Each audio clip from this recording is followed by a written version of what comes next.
Welcome to Set the Trend podcast, back again for another episode.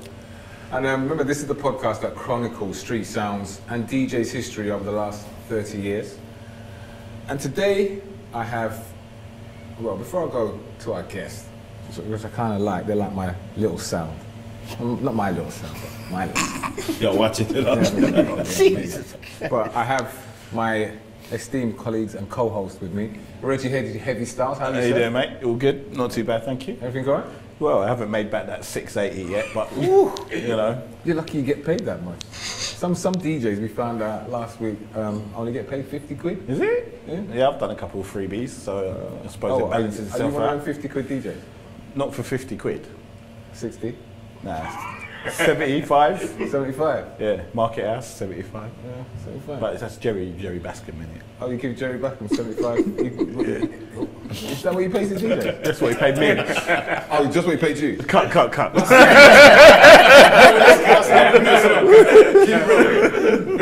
are you, Mr. Zenda? I'm good. I'm feeling a bit old, you know? Why are you feeling a bit old? Got some young guys around us today. Oh, wow. Yeah. Look at that. Yeah, you're listening to this. I don't know about David, bro. Yeah, exactly. Wow, you know. Come on, man. We're going to get there, I suppose, without a doubt. We cool? All You good. all right? Yeah, all good. Yeah? Every day, all good. No Ray Groove Legend top on today? No, not today. No, okay. Gave you all away?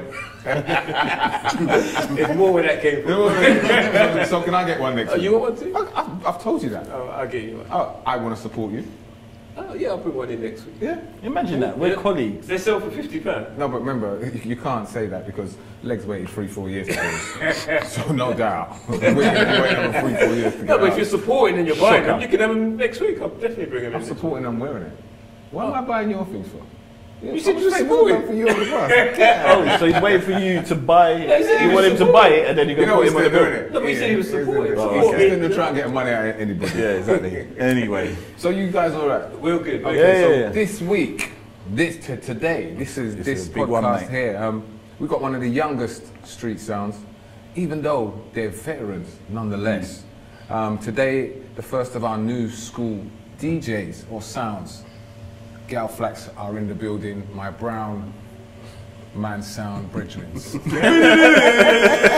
What's that? Fifth Avenue Club.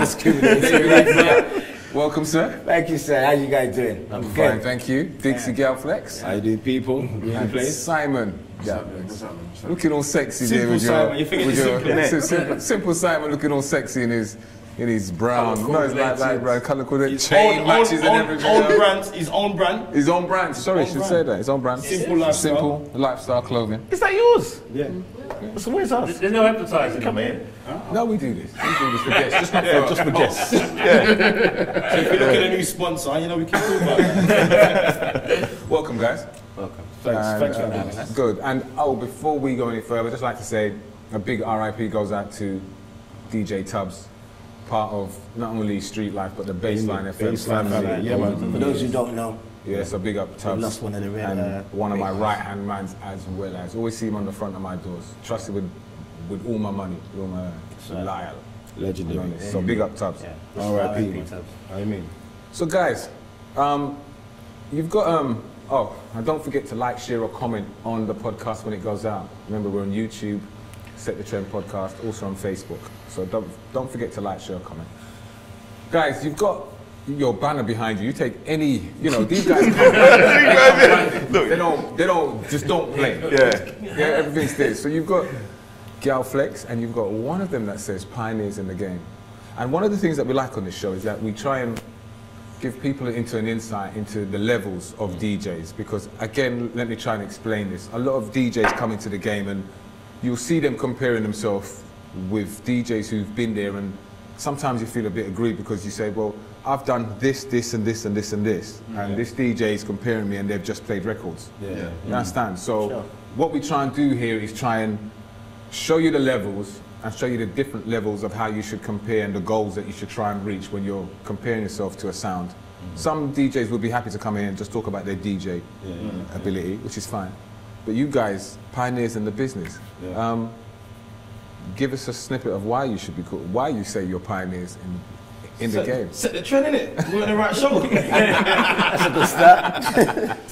Wait. like from like obviously where we started off, me and Fly. This is David E. Fly. For those who know. He's not a brown man, but he's a Yeah, you know what I mean? black man. He's original. He's original. Yeah, original. Me and Fly. We did Architects of the game, I suppose. I mean, we started for the house parties and whatnot. And barbecues. Barbecues, yeah. And anybody went to the little set, bring into the house and playing something. Like we started there. Then we got into the club scene. And obviously, like one time, well, what was it? Granaries. Started. That was one of the first clubs. One of the residents. First resident club. Granaries down in Croydon. Yeah. Yeah. So yeah, there. Then obviously when start from doing that area, and then after one time, after playing at Granaries, me and Fly went to a house party. I'm like, who do we see on the decks? I thought, hold on. I used to go to school with that guy there. That's how we're looking at Simple Simon. This is Simple Simon. Yeah. So he was doing his own thing at the time. He was on a sound, Rough But Sweet. Rough But Sweet? Yeah, Rough and Sweet. Yeah, Yeah, Rough But Sweet. They were based in Mitcham. Yeah. So I was playing with them for a while. We used to go to Guildford and do a lot of events up in Guildford and stuff. Came back down in Fortneyth, house party. Dixy was in there. So who was playing it? So it was Rough and Sweet in the house party. Rough But Sweet. No, Rough But Sweet. No, they were. I left them. Yeah. I left them Guildford. Came back down to do my own little booking in this house party. Oh, you was double booking even back then?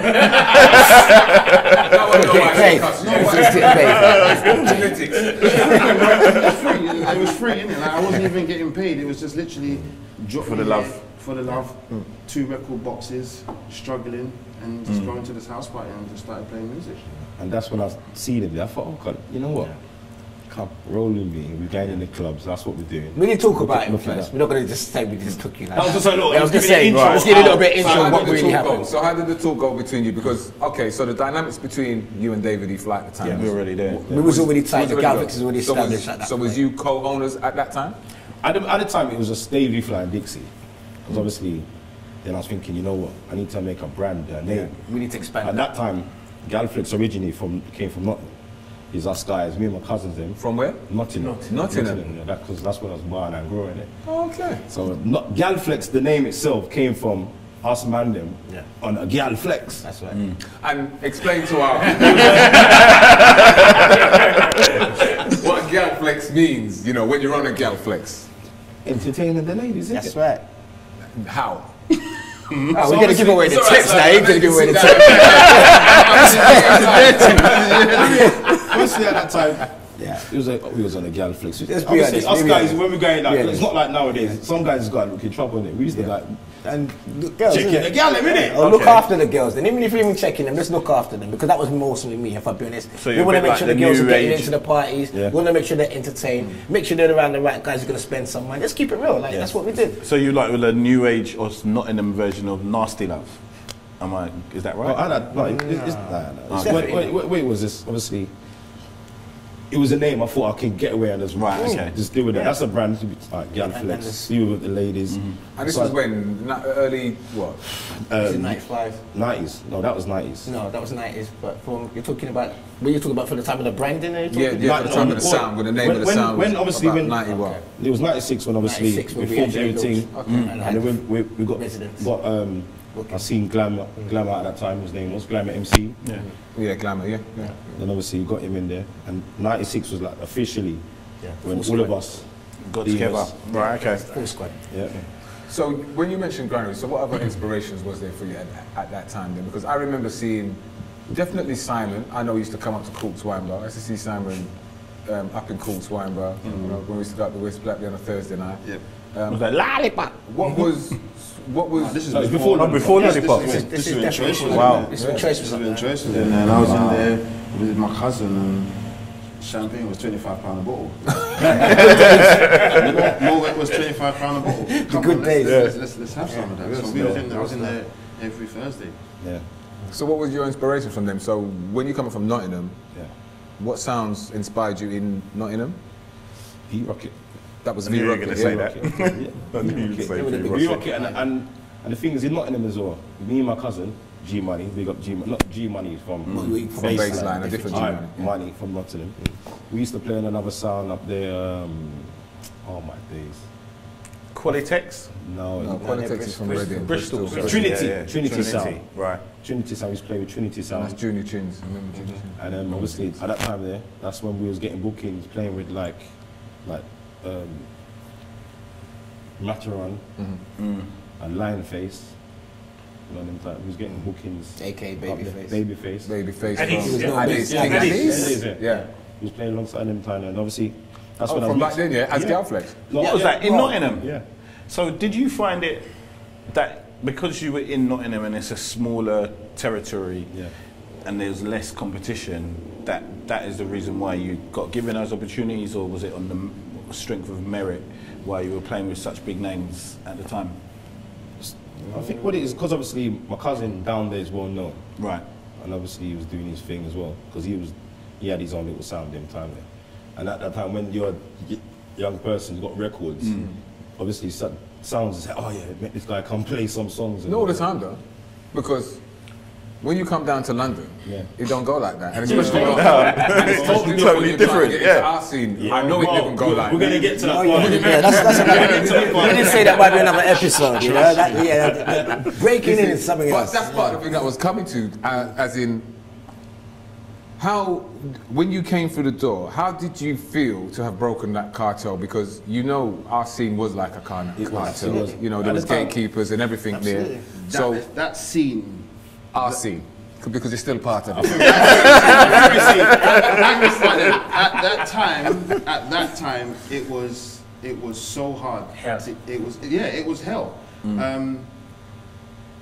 If we ever got into the scene, it was always come warm up at the fest. That was G Money. G Money was like, come, warm up at the fest. So we'd warm up at the fest. In Lewisham, yeah. And then I always remember Chris Sweeney. We went down to the shop. He was always down there, he was getting bits and pieces, and he said to us, we said to him, how come you ain't put us on the RJS or whatever? And we were just bright and boasty, like, what gone? And he said, when it's your time, it's your time. It's your time. Don't rush it, it will come. But you see when you mentioned Bassline there, let's rewind, because obviously I'm part of Bassline. There were two streets down kind of avenues, yes? Because you remember, all right. So let's rewind it. Let's break it. Let's rewind and break it down. Okay. How Simon got into the radio? Because obviously at this time, me and Fly were doing the thing, and then obviously Simon brought him in now. Simon thought, okay, yeah, cool, the club scene, all right. And obviously Fly was on Bassline already. Okay, let me just add that part actually, because this is another addition which people may not have known, but people like you probably will remember. David E. Fly at that time was one of the best nighttime DJ awards. So we was living off a little bit of a name at the time, right? So I got the 94 best nighttime DJ award. People like G Money was saying, well, what are you going to do with it? And I was like, well, I can put it on my shelf and dust it off every day, or we do this, we build something. So that's how that come about. And I'm trying to encourage, now we're going fast forward a bit, I'm trying to encourage these guys to come on the radio, because we need this, isn't it? I'm by myself, it's me alone saying Galflex all day, which you probably will remember. At that time I wasn't really a DJ. These guys weren't on it. So I said, yo, chat to Simon. Yeah, so we had to get one of them on, or at least two. Yeah. So that's where that came in, and that kind of bolstered. I think these guys would agree. It bolstered. It did because the game because it's, there's roads what they hadn't tried, I've already tried. That was like radio was something that I never thought of. But I always listened to. So I said, let me see. And they took a lot of taking to. I'll be able to tell you that now. There was a lot of coaxing. On Bassline. Was Bassline your first station? Very first station. Took a lot of hits, a lot of knocks, a lot of make it. I took a lot of embarrassment. Really? They guys will tell you that loudspeaker. I'm like, you see how they're talking? Am I allowed to say they got a lot of fighting. You can see it. There was a lot of fighting. It's open, mate. They can tell you. Fly brought us in. You tell them. Tell them the truth. G Money was like, maybe. Yardy was like, nah man. And the reason why is because at that time, Freeze Company was on the station. That's right. And one of the guys that was Danger, right? Danger. So that was already Yardy's boy. Then you had Get Rich Crew. Yes, with Sponge. Which they were affiliated with So Solid them as well, and Delight FM. So there was already two young sounds on there. Yeah. So Yeah. Mixed kids. Mixed kids. Oh was yeah, on there. mixed kids. John's. Why more girl flex? We don't need no more girl flex. As far as they were concerned, they were quite satisfied with the David E. Fly on there. But I wasn't having that. But to be fair to Bassline at the time, that was when they were just starting to really fire. That's you know what I right, mean? yeah. So That's right, to be that's fair to Yardi, before Yardi, If a big up Yardi, big up G Money, big up the Bassline We got the family. At that time, We got the romantic station was Murphy, it was building. It was building. So there was no time for any newcomers because you had to already have had that status to be on the station. Yeah. So to jump on a station where you've got yourself, you've got hypers on there, you've got Mellow Primetime, you've got Natural B, you've got Romantic Murphy. Like you can't just come on there and just be some guy who can't talk on a mic or can't mix for nothing. So I understood what it was, but then what happened is David E. Fly kind of had his show already. And then What time was that show, by the way? it was the Which dancehall show. Was it? Dancehall, because we had the Saturday dance. I had the Saturday 1 till 4. Yeah, it was a weekday But one. the weekday one was on a Wednesday. Then the late night show, what I think what I got the most accolade for was the marathon show. Well, that's what everyone else called it. Yeah, I the remember. marathon Yeah, show. you That did was a because you didn't work a 9 to 5. something like that. But no, you know what? In all fairness, you absolutely to a level you're kind of right, because on a Friday, it's true. On a Friday, and these guys will remember because I actually upheld that. While these guys used to work on a Friday, I was still on the radio for quite a while. So a lot of people don't understand how I kind of took myself out of it. I kept that pressure up of doing the Friday night, midnight till 6. Sometimes the breakfast DJ ain't there, some there till 8. Just to keep. You was there, yeah. Before TikTok, we forgot TLC as well. Yeah. TLC was amazing. So just to keep it moving, so to speak. You know, Yeah, but always as kept it the moving. new crop coming up, really and That's truly, the right slot for them, yes? I think. Yeah, crazy. We didn't mind, but When I was on Vibes FM, You're a graveyard. Yeah, Well, this is the thing. I was on Graveyard on Vibes FM. But could you maintain it? Because again, unless you actually saw my show, you wouldn't even believe it was a graveyard, because people was like, really looking for. That's the days when people used to ring in the radio station. and that's how you knew your listeners, because we didn't really have the internet so much. Okay, so And that show, was that a dancehall show? Was that it was everything. Everything goes. Everything goes. So that And kind of that like was moulded all the whole Galflex. Absolutely, because we had to. that sound. That's what brought us have to. to That's be what brought us all-rounders. into radio land. Right. And then people wanted to know who we were. Because remember, at that time, you don't know who Galflex are. Yeah. Like you just I remember when you guys used to come into the shop, buy 7 inches, and you guys didn't mess around. Well, I know for a fact. I speak to myself. I spent a lot of money. You spent a lot of money on music, for records. I remember. Like, Good investment, though, yeah? Yeah, I think so. I call it the black gold. I really do. It's black gold right now. This wax is black gold, and some people need to recognise that. But what else people need to know? At that time, there was politics happening. So Yes. what they need to know is that there were two scenes, because the scene actually got split. It was, So there was your mainstream scene with the likes of Latest, Hyper, Studio. Studio. I said Studio, didn't I? No, Latest. Studio. Studio. Desi Desi G, Prime Time. But Prime Time, look, Mellow Prime Time was kind of half stepping. There was more now, I think, than there was on. In the beginning, there was more. They were in. There was more on the baseline. So Okay. there was so then, because that was the time of the bannings. So there was Bassline was a partner to Fifth Avenue in a way that when Bassline was coming through, I think I was the first of the street sounds that they properly had on there, kind of in that kind of. I would agree with that. If you call it a Premier League, I would it would have been in that. You know what I'm saying to you? So I was used as a vehicle as well as to promote, and I used them as a vehicle to say, well, you lot are going on with your things over this side. And at that time, Yardi and G Money, the vision was definitely we can create our own stuff. You know what I mean? If they don't want to play Bassline ball FM over there and there's whatever going on over there, then we can do what we want over here.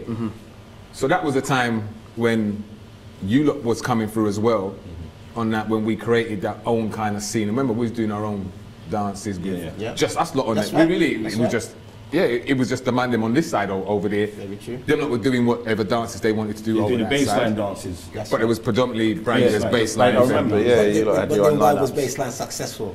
All right, yeah. Yeah, Because a lot of people Bassline still was- haven't quite worked out that formula of No, no. why Bassline was so successful.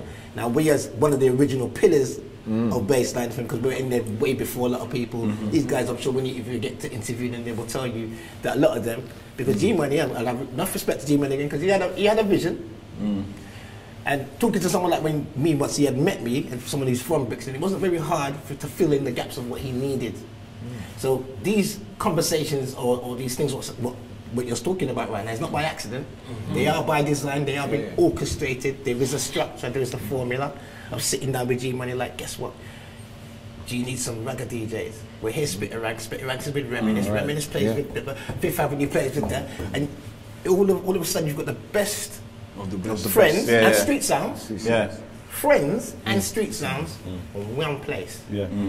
I don't think anyone's actually mastered No that today. conversation, eh? I'm just Yeah, telling you the they truth. didn't have This that. is Yeah. why Bassline was reserved as a family. Yeah. Because it really was Yeah. a family. Of course. And we gave the opportunities to many DJs and sounds to Absolutely. come through. Absolutely. Even I was on baseline for a little Many bit. people have been very successful Play today. with, Deep clarity. We can mention, yeah, there's so many names to There's, mention. there's so many names to mention. Yeah, many who's gone on to do great things. So that two circuit thing was going on, and and you became a part of that.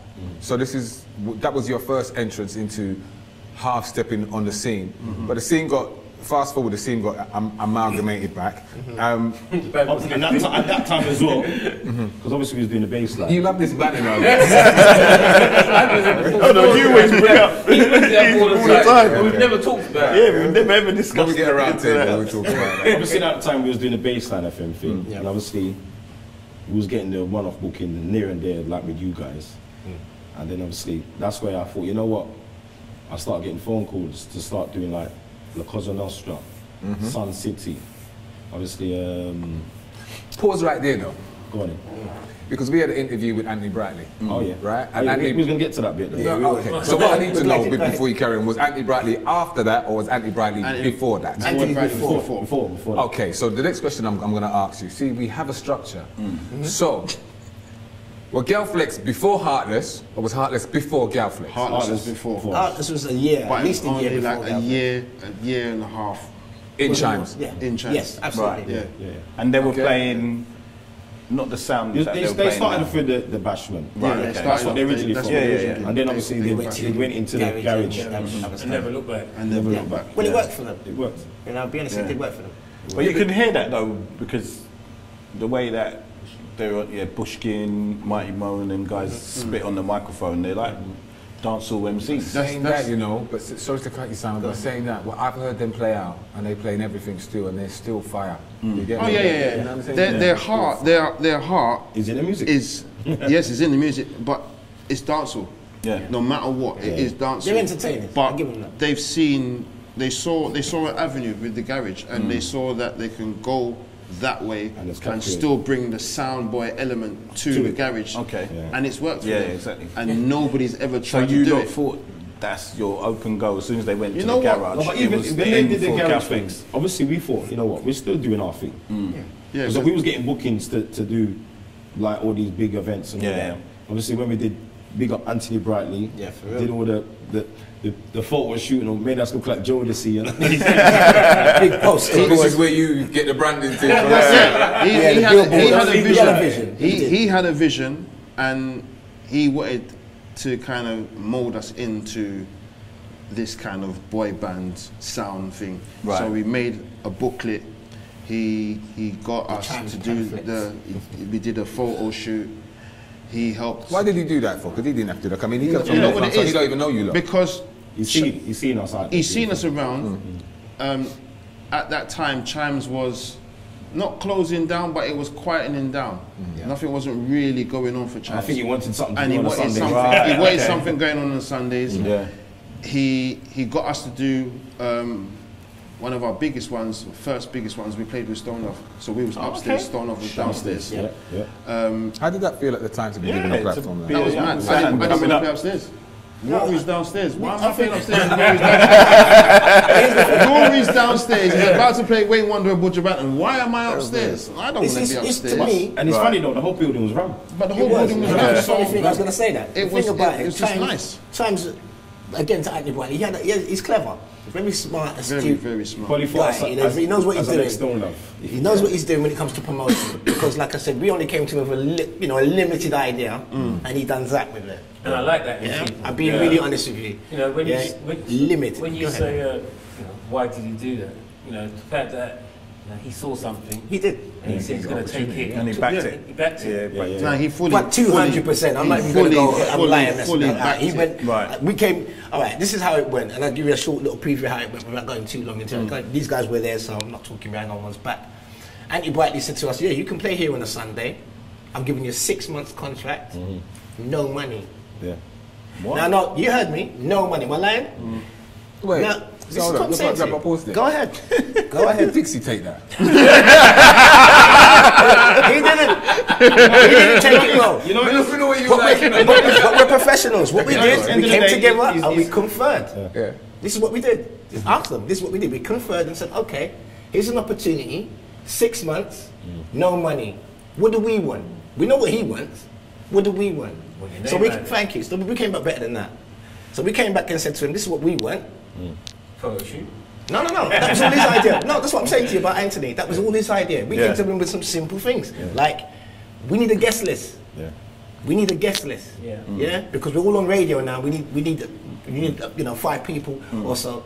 We need a tab at the bar because we're bringing people. We've got to give them a drink. And this is the best one for us. This is why, going back to you saying about Stone Love, it wasn't just Stone Love. Ready We had Gun. all of them, the best sounds, Ready Gun. because we put this in the deal. We want to play with the best sounds once a month, end of every month, right up till Christmas, right up to New Year's. Remember? You had Ready Gun, you had the We Heartless. had everybody who was Stone Love. somebody. Victor V, I Victor think the V, pamphlet, yeah, still got the yeah. pamphlet. Yeah. It was massive. So that was a big deal for us Experience, because innit? this is what we needed. Or in my opinion, Springboard. in my, Yeah, exactly, In yeah. my opinion, this. Do you remember when we were going to play with those dubs against it? Was the We big was tune? They were playing. The big tune. Buccaneer was the artist. Do you remember? Buccaneer was big. Buccaneer Red was the Rat. artist. Red Rat and them Rat. guys was the artist of the And of the time. he's playing the dubs and we're just looking We're at just that. looking. Yeah. So, yeah. You know. So hold on. So hold on. So is that the time that you got? Because you got beaten up with the dubs, was that the time? No, because I'm going to share a personal experience. I know everybody thinks I'm taking the mic and everything else, but I'm going to share a personal experience with you guys. When you got that beaten up, was that the time that you said... No, it wasn't a beating up. We was playing... Not beaten up, but it's like, it's Rodigan, isn't it? We was, we was playing alongside Rodigan, so... I understand all that, so don't get twisted. When I'm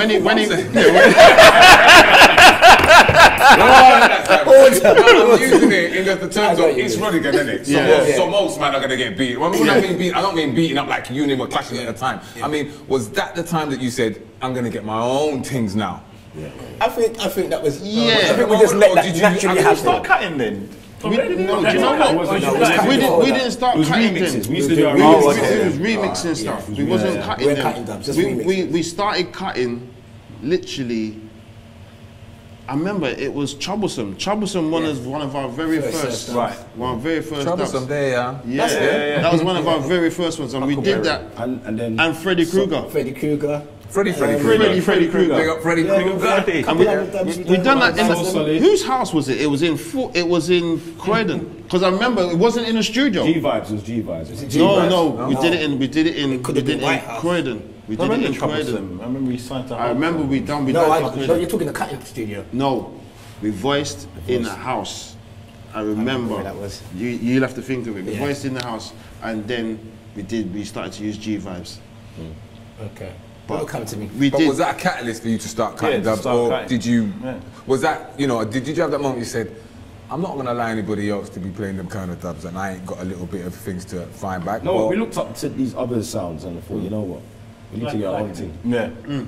And we started with who we could get, who we had access to. Yeah. So who we had access to at the time. And at that time, it was like... Freddie Krueger, Troublesome, and then that's when Garage was huge. Yeah. So obviously we was playing with So Solid. We knew these people first. So Foremost, let's go and get some Garage dubs. And at that time, obviously, with the dub plate situation, it's like It's when the artists come to England. Because at that time, there wasn't no email, we can send me a tune and whatnot. You have to wait till they come over. When they come over, because obviously sending money and knowing somebody, you can get links to the artists in Jamaica. That's how it was hard at that time. Yeah. Or if you can go for somebody to get you a dub plate and whatnot. But it's when the artists used to come to England, that's when we jump on them and say, yeah, voice this. Don't voice them. And we actually used to voice on top of Supertone. Yes. Yes, That's that's right. studio up there. Yeah, I remember. Yeah. Mark, Supertone, and Chris. Yeah. And this is one thing that I've got to state here, just for the record, because I know you're going to get... Well, I like to give my props where props is due. At that time on our scene, nobody was voicing dubs like that. Yeah. No street sound was voicing any dubs like that. As far as I remember, they may have had a one dub. So I know Studio had Irene that they went and voiced. Mystery had the Omar tune that he voiced. But nobody was really voicing dubs as such. No. And these guys started voicing the dubs, and I think it was looked at as like, in a way, like, what they're doing, kind of, that's not our thing. That's not our way. Obsessed with dubs. Yeah, they still are. It that way. You know what it is that way, but it didn't start that way. That was by accident. Yeah, it wasn't like, because because obviously you've got your dancehall scene, you've got your soul scene, you've got your we never fit into no one genre. Exactly. We was just playing. We was the one to bust down the doors to every circuit. We had these things, but there's no point paying for these dubs and not playing them. Yeah. But do you think a lot of the influence came from the fact that you played with Stone Love and Rodigan and people like that and thought, right, okay, do you know what? You know what it is? This is what we need to make it. Before I even played with Stone Love, I had tapes. I was always listening to tapes. So as we it's always, Bodyguard, that's what I'm saying. That influenced me from a long time. But to have the artillery, it was a different thing. So when we had the artillery, and we was just playing them, like we played one or two, and you get a reaction like,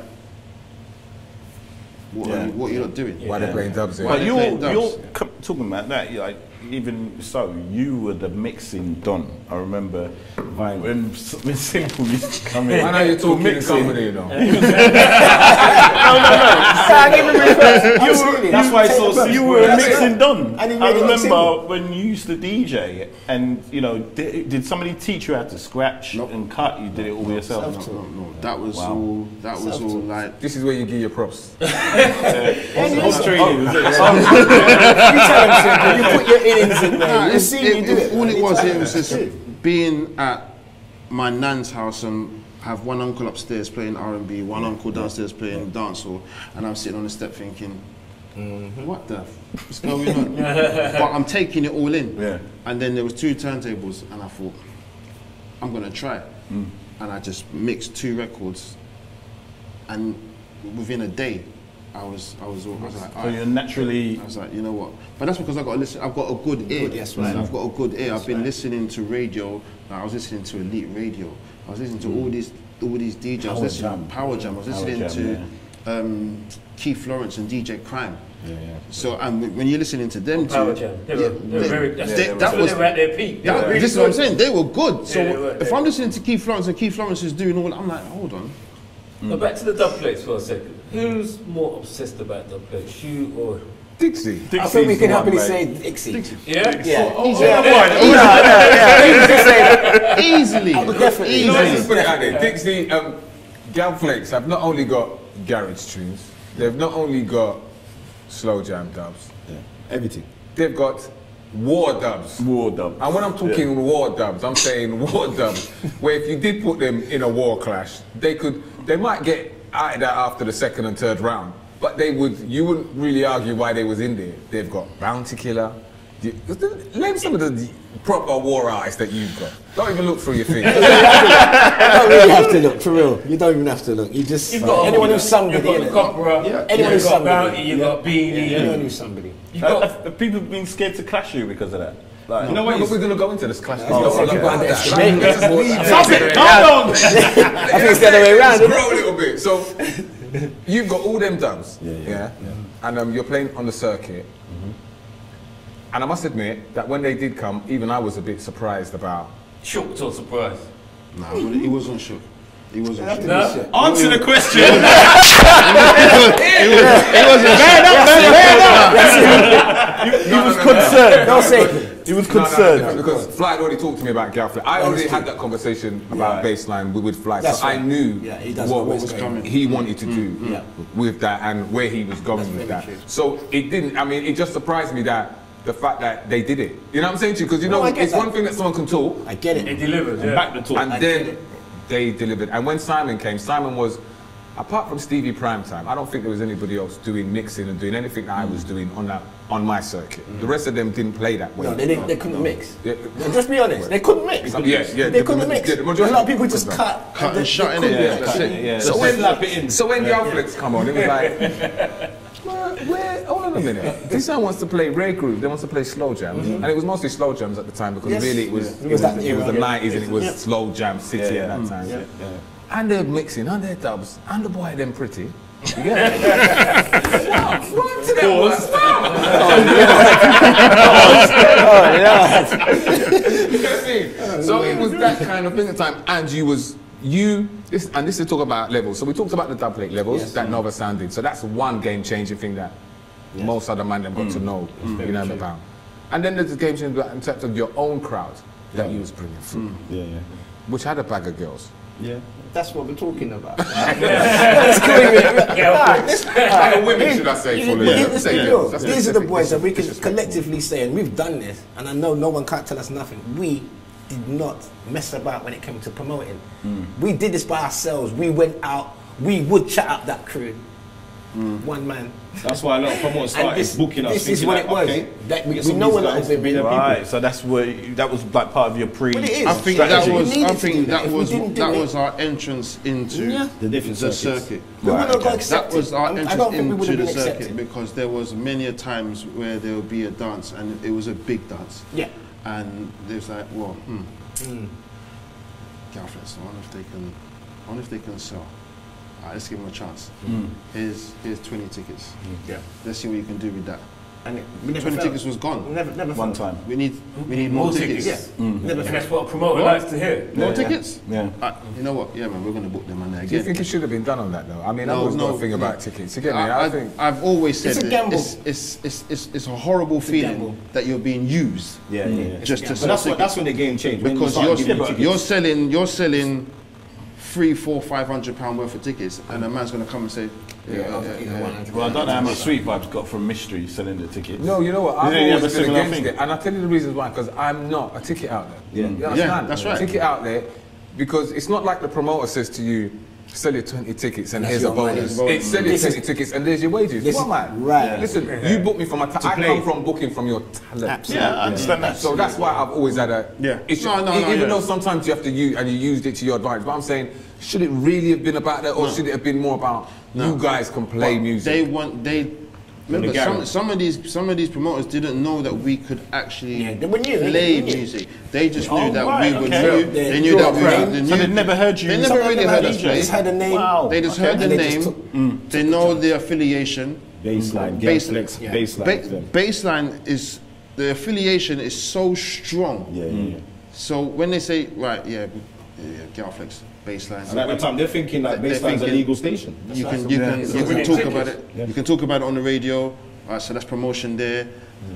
They're young, so they're willing to go all the way to North London to sell 2 tickets. Like, it's not a problem. Yeah, let's have them. Right. And then when we play, it's like, Really they can actually play. Yeah. They can do 10 till 12, but they can actually play. And then it just kind of just gradually just built from there. So from Chimes, what was your next port of call? Big club. After Chimes, well, here we actually Imperial Gardens. Yeah, I was gonna say because That was in Campbell on New Road, right? Yeah. I was gonna say you might have to split it because like residence-wise, it was slightly different. Granaries was a residence. Yeah. Chimes was a residence. That was like the Saturday, the Sunday. Yeah. Because obviously after that, the way we got into the Saturday nights of Ezekiels is like, it was obviously at Granaries. Like we say, no, we want to get down there, play down there. So then after we got a guest show, because 1 week, Ill Kids couldn't make it, couldn't play. So And that's Forbesy. Forbesy And Simon Says, yeah. We did that. And obviously we got in there. And we thought, okay, we took their spot. And obviously, that was our residence then. Yeah. Obviously took over. Because you reminded me that I didn't remember, I was actually in Ezekiels before Flex came. He was downstairs for jigs. Yeah. We're upstairs, top floor. just doing whatever we need to do with Mystery Crew. And that was a big night, wasn't it? It was very It was. Saturday night at Ezekiels was a spot. Yeah, If you wasn't there, very big night. Crazy. that's why we was happy to get our foot in there. I think that was definitely one of the. Wasn't Reggie Yates one of the residents with his brother? Under some sound.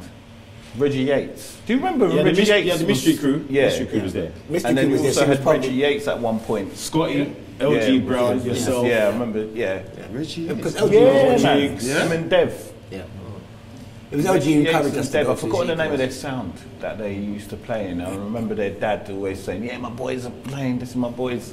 And I'm thinking, you look at this guy. Thinking, I remember him from About Grange 500 Hill. people in there a week. Easily. Free floors. Yeah, free Yeah. floors. Free floors. Yeah. In fact, you start Queues from the going middle, around the block. Yeah, easily. Yeah, downstairs, Downstairs and then upstairs after would be we like was finished playing, we'll go upstairs and open the next room. Yeah, it's Yeah, madness. easily Absolute 1,000 madness. people. So that introduced you to another set of audience, another set of Yeah, new people. that was another set of people. Then obviously Bassline again. They started a Thursday night in Cameos. That's right. So So the architecture is always trying to be south, over the river, south, over the river, south, simultaneously. And that was the days of West End. That was on To West get in End. the West End, you was like, So that's where the big trickery cheese. starts coming in, going back to what you said about the dub plates. Not just to recap, we know that dancehall at the time was not that much accepted up in West End. So this is another reason why we're like, this is a big tune. So we can tell them the formula now, I suppose. The formula back then, no, I'm saying, because this is what 20 years history, really, of the formula of getting DJs from abroad, like especially the top, it could be Elephant Man or something. But we're not going to voice Elephant Man on a dancehall beat. you used to put it on a hip hop beat. We're gonna put it on a hip-hop beat. Yeah. So this is what got accepted in the West End, because you know the tune, but you just didn't expect the artist on it. And that's what we did. It's like a bit of a trickery, because we want, people still like dancehall, etc. So we had to kind of mix and blend it, and we got away with it. To cut a long story short, we kind of got away with it, and until we lost our we lost our tune. Remember that? Even run out of time as well. Yeah, we lost our. Yeah, but then, that's right, because you had your moment at Ezekiels when you lost your tune, didn't you? You had- Even before that, we're talking about the city. That was in the city. We Was lost it our, Mayfair? We lost our we lost it in the West End. 3 boxes or 4 boxes. We went to So you know where it was? we went to Gas Club. It and we was parked up. no. Not cheap. It It was was a Wednesday. It was Stratford Rex. No, that was another time. That's another time. Right. I'm telling you the time that we So got lose it once. No, We lost to his judge. No. Responsibility. The one in Stratford Rex was the CD case. Right, that's CDs. Isn't it? No, I'm sure it was The vinyl was The vinyls was in the West End. I'm telling we you went that. to Gas Club, parked Yeah. around the corner That's in my right. Nuvo, There you go. We come back. clean right there. Yeah, remember the white Nuvo? Came back to the that vehicle and it was Vauxhall, empty. yeah. The boot was empty. Oh my God. That was in West End. That was the first time The we lost boot our was records. empty. Shocking. But the Stratford one was, it took a bottle of champagne Jeez. and the CD case and the CDs and the champagne. You know what I mean? So we're you all rather going through some that they left the champagne? No. Kept the champagne and left the CD, man. Oh God. Mate, it's awful. But Yeah, but it was and the thing is devastating. though, Devastating. thanks to man like Reggie and the street teams and whatnot, Yeah. we played out for the weekend. Yeah, that same. Yeah, The same weekend. Yeah. They just reloaded you back with some. Yeah. Just to say that, do you remember that you called me? Do you remember giving me that call as well?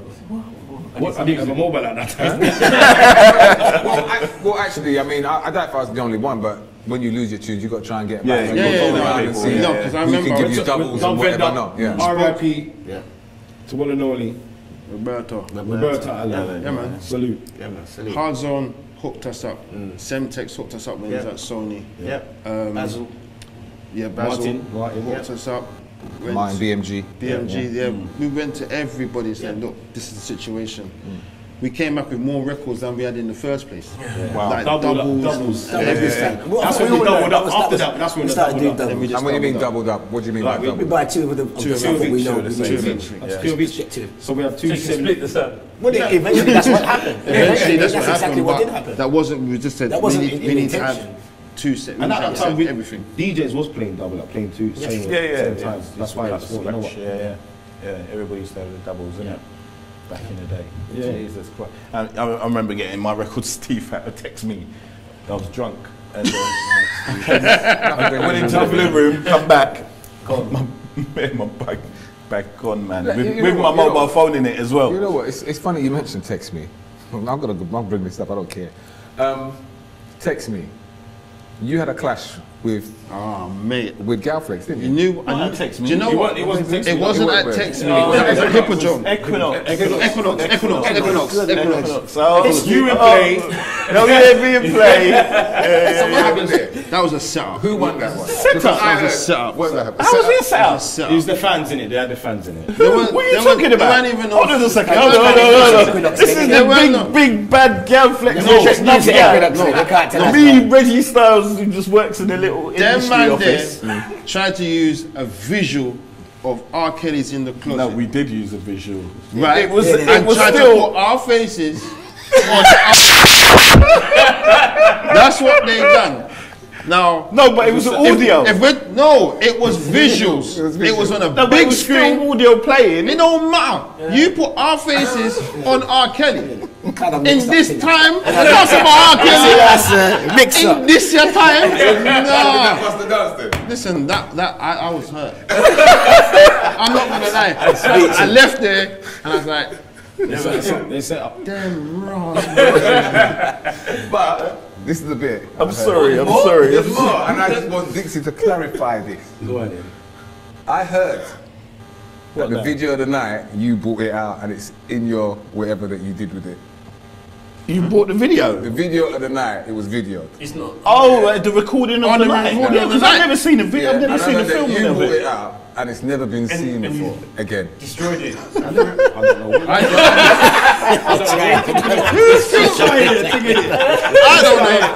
Who filmed that?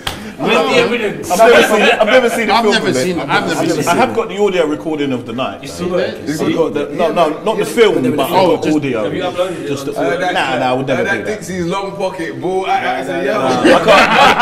You know the sweet by his own I don't know. That was a funny night. That was a funny. I don't know anything about any hilarious. video. Wow. You know what? Saying that though, I remember that Stoosh played with voice for you guys. Yeah. That did But- hurt you lot. It did hurt you lot. Yeah, but the thing is, That's why they brought out the R. Kelly video. because what happened is it was supposed to be no dub plates. Imagine there's Initially, a it was clash, supposed to be no and dub It's a clash, plates. anything. And we were doing all right. Every single round, the man are getting beat up, and then the last round, the man draw R. Kelly on. They draw the white cards. No, They I draw think the we were one. ahead. We were ahead at one point, if I remember rightly. No. No, we You were. lot had Shay dancing and all kind of random foolishness going on, like some proper stage show, and it's just us there in our war suit. So we went there in a war suit, I think that was a good dance. So there's 5 rounds. You won 4. and then he comes with R. Kelly. No, how did mathematics work out on that one? Are Come we on. really allowed to talk about R. Kelly on the show? All right, yeah. Anyway. At least I can say that. At least I can say that a clash against the big bad Galflex. Sometimes you have to take it elegant. Yeah, you have to take it out. It's part of the game. That's the first and last. But it was a funny night, though. I have Yeah, to but say. that wasn't the only In clash all that you've said, been in. when you look back. And I know that people like to think, for some reason, I get a lot of like Fifth Avenue, South versus West. It was just Fifth Avenue, but it never was just Fifth Avenue. There was other sounds that were part of that as well. Galflex, Hyper, was in. He was part of one of them or two of them. Visited part 2 though. You're part of the two of them. The one in West London first. Yeah. Yeah. Okay. What are we talking about? Battle of the Titans, yeah? Yes. Yeah. Okay, yeah. Gone to the proper things now. What did you think about? You're always a man that I remember that when we used to talk, we used to have these. We used to phone up each other and say, "Yeah, all right." Yeah. Because don't think A strategy. that it talk, was man. it's just them over there, and we're gonna leave them to them, and we're just gonna be separate here. No. Well, I know I talked to A Galflex. lot of behind the scenes. I know I talked to Galflex. Maybe Galflex talked to Hyper, but I definitely talked to Galflex anyway, right? And we used to say, all right, so what's the strategy? What are we gonna do? How are we gonna do it? And what dubs are we gonna cut? And whatever else. I must admit, I've sent my money to Dixy more than a few times to cut dubs for me as well. So I'll make sure that I put that out there. 'Cause I don't want, you have to give respect. People props, innit? Man, I swear respect my money. It's true. So we bought like dubs and everything else, and like we had that. What? On the night though, it was more freestyle, but you always wanted to. This is what I'm saying. He always wanted to spend his money on custom dubs, you know. Yeah. He always wanted to call man's name. If you have to do, if you're gonna do it, you do it right. That's true. But that's why this clash thing. When people come to me and say, "Oh, why did you clash this, that, and that?" Clashing is not cheap. Voicing a dub plate and the artists they want their money. At the end of the day, right. you can't be going to a clash and charging them £500 and look, you spent the £500 already buying two dubs. Yeah, exactly. Two dubs, that's it. So at the end of the day, clashing is long. I won't call the artist's name. I remember some artists who, when me and Dixy, going back to what you're saying, and Simple probably will remember this, is when we were talking to certain artists and we tell them that we want a medley and they're charging you per medley. Per medley. Per medley. I must say though, saying melody. Did you know what I said? Per medley. This is a 3-minute tune and we want 6 medleys. So we got to pay for per medley? Hey, listen. But you it's did that it. serious. Of course we did. I think one of the great artists, Of course we did. one of the great artists of melodies is Capleton. Definitely. King Shango. Without a doubt. Capleton. Yeah. Capleton. Put heart and soul. He's a fireman. Capleton, Beanie Man. Yeah. Heart and soul. Because as you know, when you get a dub plate and you're spending whatever sum you're spending, the original 45 is like £2.80. right, but then the length of the song is a good length. Exactly. On the dub plate, it's like a 2 minute. No. And depends what artist is. Yeah, exactly. But I'm saying with Capleton, He gave you an intro. He gave you a proper medley In the middle and a proper outro. and an outro, Yeah. and you got your And when you money. get to the outro, that's when the tune's firing. You went all out. Again, it's true because I think the first time we did that, we spent the first time we voiced Capleton, we spent a lot of money because we only went there with What a type small of money? budget. What type of money is It was it? a lot of You money. know what? You know We what? had to. Me and Dixie went pawn shop.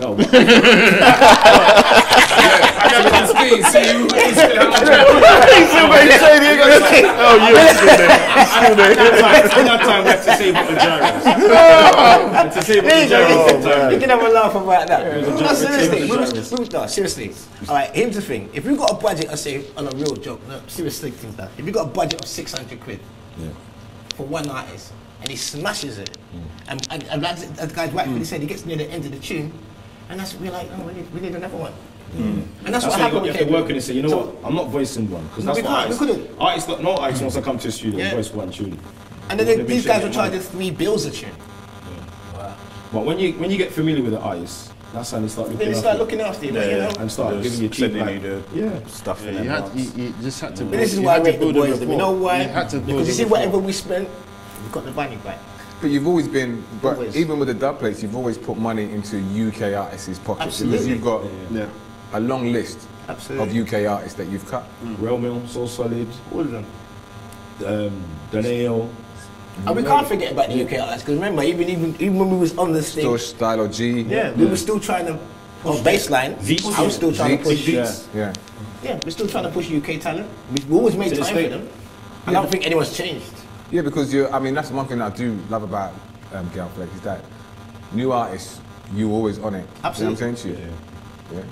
Remember when people like we've been Sean Paul, we're first playing Sean Paul over there on Bassline. Say that again. Because First person to play Sean Paul on Bassline. I feel no way to say it. I say it loud and proud. Yeah, the jingle I've got was down the phone.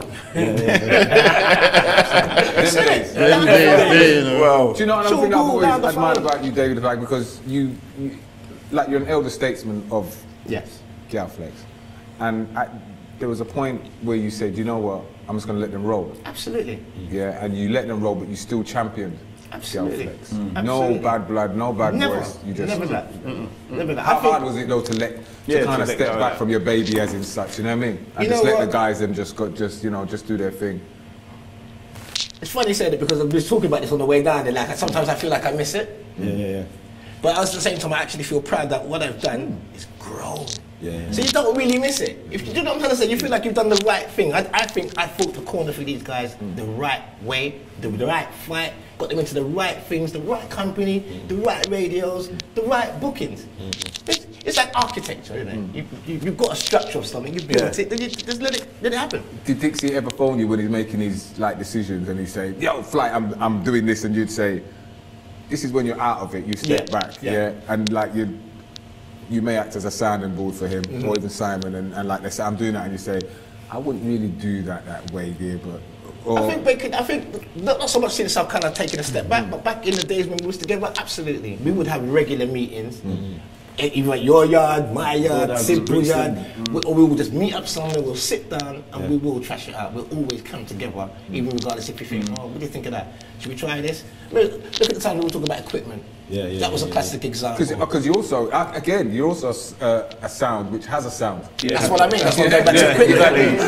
Be a sound bar without your sound. We learned that. We learned that. Picking up boxes, the big machine. And the big Sylvia, we used to call it. The amp case, all day. But we learned that in the day. You couldn't, as you rightfully said, there's no point just being a DJ if you're coming from the sound, man. You had to have a sound. And that's why we started liking the clubs, because obviously, you see when, like, especially Demas as well, after everybody's at the end of the night, everybody's you don't want to tired, lift up that. they don't want to carry out the sound. Where's Demas? The biggest Demas was, his relationship with the sound was, he was what role or what part? Demas's relationship. Yeah, people always ask this question. People always ask this question. I think I'm the only person that can actually. I taught Demas the 7-inch box. Yeah. He was my selector. He was. I need the bookshelf rhythm. He get that. Yeah. So enable for me to mix as quick as I could. I'm glad he didn't say right hand. Man. Demas was my selector. I said, Demas, I need the bookshelf. Yeah. Demas, I need the showtime. Boom. Yeah. And that was Demas. Demas, come to my house, sit down, sort out the box. And I'll be honest with you, learn the one more box. props to Demas as well. He learned the box. He did know, I'll tell you what he did know as well, the garage stuff. Yeah, and I think more than us. He's a garage person. If you ask Demas his natural, what he knows, Demas knows garage. Demas was a Coliseum. He can tell you about children's. He was going to whatever jungle rave. He's got tape packs. He's got all that. I went to the same college as Demas. He knows all that stuff. So he knows his lane, innit? He knows he's not a DJ. He knows he's not a mic man. But music, dancehall, I just said, you know what, you need to learn this. But he still played a key integral part of the sound, and it's interesting that the way you guys played was very similar to how the original sound systems. But that's what I'm saying. But that's where I'm coming from, because my uncles had a sound. They were called Crystal Clear. They were based in Stockholm, and they used to play with Sweet Sensation. It's Barry Goldfinger. He was based in Stockholm. So that's them, and that's what I learned. So I learned from them, going out with them, and then seeing After Dark in their young, but they didn't know who I was. I'm just a young boy in the dance, innit? Yeah. So Raver's Delight and all these other sounds that were around at the time, that's where I come from. So I've seen it, I've watched how it is. So I can only adapt it to my thing. So if I'm the one that can mix, and Demas is not really about that, then I'm going to show you something, because there's no point you being a part of the team if you're not active. And everybody's always said, well, what does Demas do? You don't see him do nothing because we're not doing nothing. But when we're playing, I see him doing stuff. Oh no, when we're playing, when we were playing on vinyl, Demas was always there. He was always there. But then when it changed to CDs, Demas didn't need to do that. And then when it changed to the laptop, then that's it. Redundant again, That's the selector. You know what I mean? But you know, Demas is always going to be Galflex, no matter what. He's always going to be that. What about, hold on, but what about Glamzino? Because he's still, there's still affection there. Yeah, of course. I don't think there'll be any bit of blood between these guys. Glamzino is it's like he's grown with us. Yeah, and he's just a honourable member. But you know, something like Mataron, you have to kind of break away and do your own thing. But if you and Babyface talk and you say, come, let's just do this one more time, you're going to do it. Do that, yeah. And Glamzino, it's a phone call away, like, Glam, I need you to do, cool, let's do this. Yeah, because he's got his own sound now, hasn't he? Yeah, tag team. Glamzino, we got Glamzino. Yeah. Lights out. Lights out. I don't know. And we're moving. Anyway, someone will come and put it on in a minute. Yeah, go on. Yeah, so Glamzino is always, you know, a part of the team. He's always going to do, even though he's got his own thing. Excuse me. Just tag the lights right there and it'll come on. That's all. Yeah. Well done. Thank you. Sorry, go on. Yeah, he's always going to be a part of the team, even though he's got his own thing going on. If there's ever an anniversary that we're doing, we're going to call Glamzino, because you're part of the journey. You've only got one job to do. He's going to be always be a part of the journey. So yeah, Glamzino. And I think it's important for people to recognise, and if I could just add, that as you see us as now, I don't know where it's going to go from here because, like I said, some of us know our part. Yeah, we knew what we was doing. Yeah, integral in the business, but it's important that things evolve. Yeah, and I just like to say that to everyone who's listening as well. That it's important that when you're doing your thing, you need to be able to think of where my passing batting to. You know what I mean? And what kind of direction is this going to blossom into? You know what I mean? And for me, I was quite confident, I suppose, about who I'm working with. If that makes more than any sense at all. It's who I'm working with. That's very important about passing on the baton. Yes. Because what a lot of people do also need to know that you're also the big brothers, uncles, or forefather DJs for a lot of the younger school ones that have come through. I'd say that. So, your new invasions? Did you say new invasion? What did you say again? Forefathers for the DJs that have come through after you, because all them DJs. So I'm going to look at the next set of DJs that have come. So, New Winter Roadshow. Invasion. They came in after us. Milk Tray, C6. Milk Tray has been around. Yeah, he's been around. He's been around for a while. Yeah, but I remember assorted flavours. Yeah, he's been around for a while, but you know, like I said, what Chris Sweeney said, when it's your time. He just didn't have his time. Yeah, his time is now. This is his time.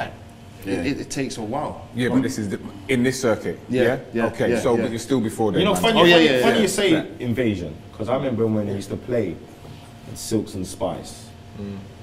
Invasion originally came from, they used to hire out their equipment. That's where they came from. They used to supply the sets. They used to supply sets. Silks and Spice. So Invasion, that's where I first met them guys. They've been around for a while, but you just never heard them out of Northwest. But now, they've gone clear. They've gone clear. So the new sounds that are coming out, the big businesses. And they're not really new, but that's that. But that's just that. Yeah, people say new. Yeah, when I say new, I mean the ones talking that about clubs. Like, sorry to cut you. But you did. You pioneers in the game. No, but you did. He was finishing up his point. Hold on 1 second. No, it's just the new age of DJs that are coming out that everybody is getting familiar with now, that are now crossing over into the circuit as well. So you're now seeing big business playing alongside Studio Express, where you wouldn't have seen that before. You're seeing Love Connection stepping in and stepping out. You're seeing New Winter Roadshow stepping in, stepping out. You're seeing all these things happen, and that's why they put us pioneers, because we started. We helped that door. We kicked open that door. We like you kind of like answer my question. Rampage kind of had this door like this, and we kind of said, if a slide tune piece. And why do you think that you didn't make it like Rampage went on to do radio, various other sound systems went on to do Capital Extra, Choice, Ill Kids were on Choice FM. I went for a pilot show on 1Extra. Me and Mr. Play went on a pilot show on 1Extra. You and Mr. Play? Yeah. What was he, a new inclusion in your sound? No, what it was. we did a radio show on Bassline. That's right. We did a radio show on Bassline. We did a couple of shows, and it was like a drive time, and it was quite good. At that time, G Money had just been signed to 1Extra. So his influence in there was big. So they wanted to know, like, who's the next, who else can we have? And he said, right, look, these guys here, like, try these guys here. So I got the phone call, you're gonna do a pilot show. I said, all right, cool. What time? 7 o'clock, Saturday morning. Pardon? 7 After the rave. So you're gonna have to leave the Brink, jump in the taxi that we're sending for you, and you're gonna come straight down to 1Extra. I remember that. So I went straight down to 1Extra. I'm already Alizé. I'm already Alizé, and I've gone in there and I'm like, right, let's just try this, and it didn't work out. Ouch. We did it. Yeah. We did it, but it just didn't work out. When you say you did it, we did the pilot. We did the whole pilot. Was you happy with the pilot? No. Because I knew I could do better. Did you not take your game seriously at that moment? No, it wasn't that. And do you know what's interesting about sort of Simon Says? Because remember, you guys always say that the street guys were never given opportunities. Well, this is the point I'm So getting this to. is the He got an case. opportunity, Yeah. but he No. didn't take it, no? He went in there drunk. No. The opportunity. You've got to own that one. I'm gonna own it, but I'm playing out on a Friday night. I was not gonna stop playing out on a Friday night. When did you get the call for that? I got the call the Thursday. Yeah. And Okay, so I would look at you and okay, let me play the. Okay, no, you play Dead because you play. No, because I know where he's gonna go. no, this is the time when you need managers. And the manager could have called up Radio 1 and One Extra and said, look, my guys are playing out. They don't finish their gig until 6 o'clock in the morning. Yeah. You know, and then you get the job done. Like, you know, if you get the call for Radio 1 or One Extra, you're going to go down there and try and do your best. You know, just like, it's like a dream, but you can't go there drunk and expect to get the job. Yeah, but loads of DJs will do that. Remember when Get Rich Crew were on Radio 1? Yeah. But they weren't Sunday drunk, morning. though. They didn't go there drunk. You would say Alright, mate. Simon didn't go there drunk. I wasn't drunk. He said that. I'm not gonna lie. I had Alizé was flowing. I had drink in the system. Right, The okay. reason why he had it, he was young, and you know, I can do it. I'm going there to do my show straight after.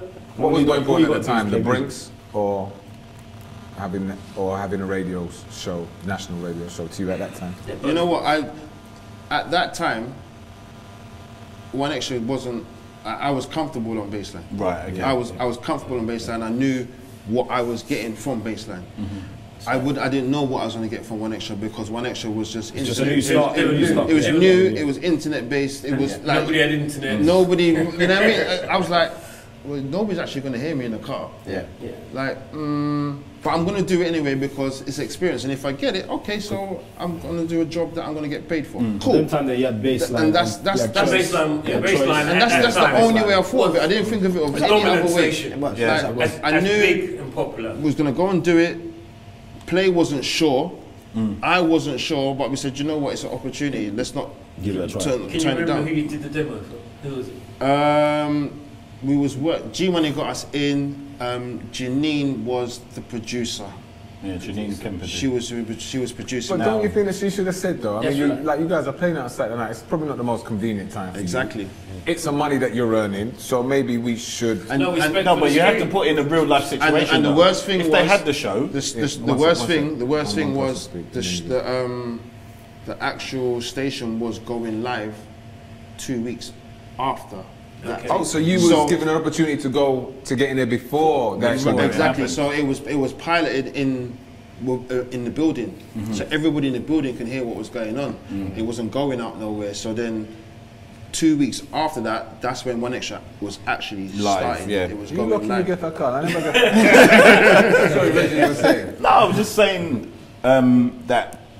that is a real life situation though. If you were given that particular slot on a Saturday morning, you still would have had to come from the club anyway Well, you would have programmed to do wrong. it. So you should have taken it more. No, but you would have programmed it differently. You might not have done the late set in the club if he was doing a radio show at 7 o'clock. Things would have had to He might change, have innit? finished, yeah, Things he would might have had changed. to Yeah, but change. it's an opportunity. So Yeah, he missed his opportunity. He definitely did. Yeah, I And missed it. He's owned it.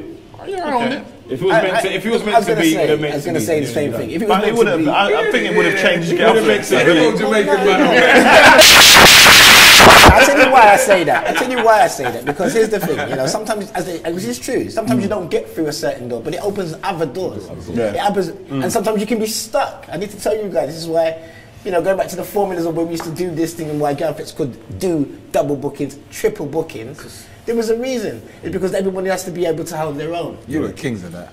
No, we were able to hold our own. Let me just say that. We was able to hold our own. We could. You know what? If anything, we used to worry about was simple. Because we used to say simple, you don't Can't use do your a mic. mic. Yeah. That's all we used to worry about. It's simple. That's because when you won't Glamzino mic. came into. That's right. That's what I drew for Glamzino. okay. Right. You know what? Sorry, You see what I'm Glamour saying? MC. Glamour MC Yeah, at the time. At the time. Yeah. So you obviously originally came from Nottingham. Regionally wise, did you start to expand across the UK with your gigs? Yeah, and Luton. DJing all Yeah. around Yeah. and stuff like that. Like, how did you find the difference between playing in London compared to playing out in the regions? You know what? It's so different. It's so different. Depending on where you're going. So like, I used to go when I was with Rough But Sweet. I used to go to Northampton a lot. Yeah. And Northampton dancehall It's different. is different down there. You play reggae music down there, vocal reggae. You're gone clear. So I'm going up there with my dancehall head. But when I've gone in there, it's bare vocals. Yeah, it's bare vocals, and I'm like, rah. I've got to switch up my thing, but that helped me, and I was like, okay, cool. So then we've gone there. Then we've gone to Derby, and Derby's it's a different level again. It's like, so everywhere we went, it was different. But when I was in Guildford every Saturday night. That was hip hop and R&B in a club called Bojangles, and it was just hip hop and R&B all day. That's it. 2 floors, hip hop and R&B, and I was like, I'm getting confused. Same thing when I used to go to Nottingham, playing Marcus Garvey Centre, various different venues. It's the same thing. Obviously, when they hear your voice as well, obviously you're coming from London, you just give them a different vibe, and that's what the lights when you came down there. A lot of the younger DJs, I don't really listen to a lot of them, but I listen to Simon quite a lot. Wicked DJ. Very good DJ in all genres of music. I try. The top of his game. I try. I like that, and I don't really say that much about the younger ones, but you know, and I'm not just saying that because you're here, but yeah. No, I try. One of the good ones. It's because they come from good school. Yeah, like I said, Tell them the truth. my family, music, like every individual in the family likes a different type of music, so I just get to hear everything, and I just adapt to everything. And then obviously my dad took me to the record shop in Brixton Market and bought me my first song, my first record, Super Cat. Who's in charge of Radio 1 at the moment? Like One Extra programming, or who is it? There's a few people, but for programming, for Mark. Get him back. Mark. You know what? Yeah. To be honest, you don't want it? I don't want it. You don't want it? No, I don't want it. I'm championing. You're going to get you back on One Extra, and you're saying you don't want it? I don't want it. You're getting back an opportunity. Yeah, exactly. Why don't you want it? I don't want it. There you go. It's not for me. Radio's not really the same as it used to be. It's not the same. No. I still on radio, but the drive that I had. It's not there anymore. Yeah. But isn't that okay? So if you guys were given that one extra opportunity, I'd have to be would somebody. Your drive be I'd totally have to be different? somebody. I'd have to be somebody that I'm not. No, if you'd made that pilot and you actually came through and they put you on air, do you feel that you still would have maintained the same? The way that radio has been over the last how many years, I don't think I'd have still been there. So you're not enjoying that? You're not enjoying radio at the moment? Not 100%. What's changed? Music. The music's not good. The music is not it's good. not because like even it's not that it's not good. It just doesn't have that same feel. That. But it's your show. I'm giving you your show to play what you want to play. Can you make it good? I can make it good. You can make it good. I can make it good. I think even. But if you're going on One Extra, you're never going to play your music. Yeah. You're going to play I'm not going to be Trevor Nelson. I'm not going to be Rodigan. I'm not going to be able to do that. They're just going to say, here you go. Is that just a gap? Pick any of these and play. I think that formatted music is what you guys are playing now. No. No. Not at all. Never. Not 100%. Not that I know of anyway. Not 100%. No. You're not playing Never did Step that. Down, you're not playing Lisa Mercedes, you're not playing. No. You're not playing those. No. They're not worthy. Not that they're not It's worthy. not- It's just the way. It's just the way that some of the club nights are going. Some of the club nights, so the way that they go. There's an invasion to play that. Yeah. There is this person to play that. I'm not there to play that. They will put me in this bracket to just play the old school bashment because I've got the history to play the old school bashment. Okay, so you're very limited now. Not to play new school. I can play it, no problem, but I'm not getting booked to play that. So on the point of music, which is quite interesting, because like obviously with street sounds, you got a lot of street sounds like Fifth Avenue and people who've broken records like Body Fusion and various attitudes. What would you say are your era or your equivalents of the Body Fusions and breaking, and what records do you feel that you broke here in or made popular? I remember very clearly, how am I saying this? Cisco the Fong song. Oh yeah. I heard it and I said, this is mad. But you know what? Yeah. There's something about it. Fong song. And I played it on Bassline and I championed it. And then I got a plaque From you got plaque from Semtex for the phone song. Foolish by Ashanti. I got the plaque for that as well because you're not the only person. I championed. Def Jam Records. Yeah. Play Def Jam Records. Well, really? No, but this was after my time. This is what was happening. These things were happening. Do you know what I mean? Like those. That song there. I don't know why it's going on with this. The phone song. Come back from under the table, man. The phone song was definitely one of those songs that I remember championing back in the day on Bassline, and I used to get cussed for it. Yardie said, "Why are you playing that shit?" Yardie. And then when he saw the plaque, this shit bought the plaque that said Bassline on it, and you were happy. Did you get paid to play it? No. No one got paid to play with it. Never. No one? No one. I didn't. I never. Not on got paid Bassline to- anyway. but that's I never got paid to At one stage, Bassline was charging DJs to play. Let's just go back there. So there wasn't like an equivalent of the. So you would say Cisco From Song was the equivalent of some of these big, like rare groove tunes. Oh no, on the radio. What about Joe Dixy in place things Joe like that? Dixy, you know what? No, I wasn't getting that. I wasn't Right. championing that. That wasn't me. Yeah. That's because they were 95, 96. yeah. more upfront. That's so more of the Jodeci's upfront. 91, 92. Yeah, exactly. Yeah, okay. So like, yeah, phone song really. Just to say that you did me a disservice there, because you said like rare groove. In fact, you did. You probably did me up, but there wasn't much rare groove, if any, that I really broke. My thing was the 90s. So anything from that. Okay. And we've got to start using. Like I said, sounds like. I'm gonna buy more of mine. That seems to be the only record that ever comes out. It's a popular tune. And there's many more, but we keep talking about that 90s, one. and I know why these guys would have Apologies. done a lot in terms of breaking music for the 90s, because the 90s was that time that reggae music was at its best. I don't think you could have found any music that was at its Golden best. era of dancehall. And when we used to go in a record shop, Definitely. I remember that I used to be, sometimes I could be in a record shop with Fly. I know when we go there, we used to Spotify. We're buying 15 versions of one. Oh, do you remember those days? Jesus. One record, 15 versions.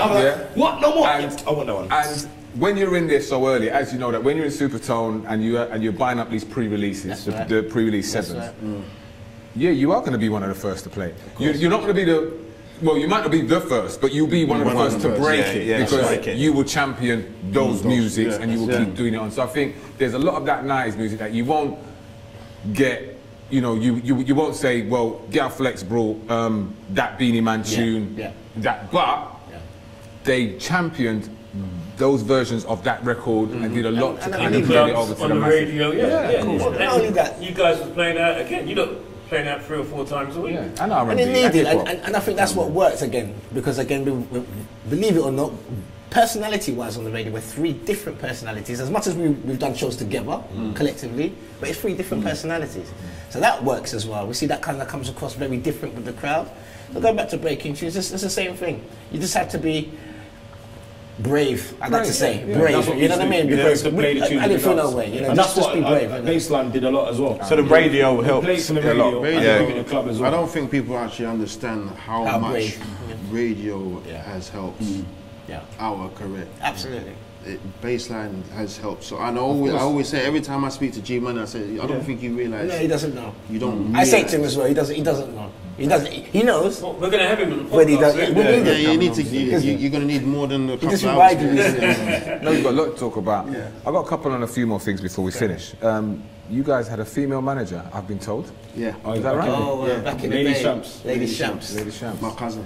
Yeah. Your cousin, okay. And she took all your bookings and got you paid the right monies. And why did you get rid of her then? You know what it is? Why did you get rid of I need a me? manager. I need to get the right money. Nice. What it was, She was a bit aggressive. Yeah, she was a bit Yeah, but you retired. need to be a bit aggressive to get your And money. she was a No, woman but as then- well. We needed a woman spokesman. I kid you not, we did. There's being aggressive, and then there's being aggressive. She's a type. Now, She was the one that was clapping, give me my Yeah, boy she that was- money. right. she was. She, no, who's this girl coming down? She's Yeah, the money. Who's this woman? yeah, that's wild. what everybody's like. Yeah. If we got the booking, Yeah. she will go and get the money, and they'll be like, Who's this? "Who's this?" You lot never introduced her properly to the people. No, we didn't get a chance to because she's already She's gone looking for we were in the she's looking place, for. settling down, and she's gone already. Like, Did you lot have management meetings before events? Did you put in? Not really. No? Really? It was early. It's early days. It was It's early a business days. head that we never had on. I don't think actually there's a bad thing about management because actually I think that's one of the things that we missed out on as our genre, like growing up, because coming through, because it was always based on a friend thing, and the friend thing always went pear shaped. And when you put a manager there, it was always a thing like, what kind of disrespect that you're doing there? But it wasn't. Business is business. Yeah, exactly. You know what I'm saying? And we never got that. And that's how we tried. That's how we tried to go forward with it as a business. So we wanted to have a manager there, so we didn't have to deal with the whole £50 argument. Is a drink or whatever. What's their number? We needed somebody there to do certain things. But then couple boy there, give them money. That's what you need. At that time in the scene, as it's all. Don't go under the table. I don't know how many already times you're going to go under the 2 foot. I will leave that one there right there for those who know. Yeah, for those who know. As it's always been stated in other podcasts, is women weren't really accepted in the scene like that. That's very true. So it's bad enough. It's not bad enough. It's one thing being a female DJ, but then to be a female manager of a bunch of red-skinned boys, it's like, who are you? Like, why do I need to deal with this manager? Yeah. GNs used to have a manager. What's that? GNs used to have G Crew. Original. They had a manager, and it didn't work out. You know, We so had a ironic female when you say manager, about and it females, didn't because work out. two of the biggest artists from the UK are managed by females. So you've got Stormzy and Skepta, managed by Yeah, but that's now. females now. Yeah. It's really interesting, like, you know, how it's time and 20 years changed. ago. Of course. So you really were one of the This first. is my point. We said this. I was saying this on the way down here. I'm like, you know what? I don't know if we even have enough time to talk about the amount of people who's actually come through graphics and done that. Springboard, gone. And that's going from. Well, give us a couple of names. Like, Well, we'll just start with comedians. Oh yeah, I remember the first time I had a birthday party at Brink? Brink, Lugunda. Yeah. That's right. Virgos. one of five. And he actually, I seen him last week, Yeah, Koja. and he said, obviously to his missus, he said, this is the first guy. That's his first show. You remember putting me on stage Also- in my party. Also, Go on. what's her name? The lady from EastEnders. Tanika. What's her name? She's on EastEnders. She's Tamika Epson. yeah. That's right. We had a dance, me and G had a dance called Threesome. That was the second birthday party. No. Trying to keep it. This was a dance we had called Yeah. Threesome. Yeah. And she obviously came on stage and like doing tricks like with bananas and all that. Because it was a kind of thing, and that's what she done. And now she's on EastEnders. Yeah, we'll leave that one for you. I didn't want to go into it. She did sings Dance with. is called Threesome. Yeah. Threesome. Yeah. And some lady comes on stage. Yeah. I'm just trying to Shout out Brixton. She's the star now, you know. And she comes on stage and does tricks with bananas. No, it was making all the ladies on stage do tricks. With Oh, so bananas she invited ladies up on stage. Because what it was, and cracking. Threesome, the Boy, concept the of Daily threesome- Mail's going to be calling for that footage now. the concept of threesome was when you buy a ticket, you gotta have a threesome. Like you'll be two guys and a girl, or two girls and a guy To come into the venue. coming together, and that was And the party. Okay. Instagram says Galflex Sound. Myself, Dixy Galflex on Insta. At DJ Simple Simon UK on all social media platforms. And on radio as well. I'm on pulse88.co.uk Saturday mornings 11 to 1. I'm on Lightning every Saturday, 6 to 8. Maybe sometimes 10, 11, 12. If DJ Legs don't turn up, well, you know. But yeah, like, yeah. And also, yeah, Facebook, Dixy Galflex, and yeah, that's us on the social networks. And catch us in the club. Catch them in the club. Or in your country. All right. Thank you, guys. Big up, guys. Thank you. So thanks a lot. We'll see you on the next edition of Set the Trend podcast. Remember, you can also listen it on iTunes. All right. YouTube, Set the Trend podcast. Facebook, Set the Trend podcast. Share it. We're out of here. Thank you Share very it. much. Like it. See you guys later.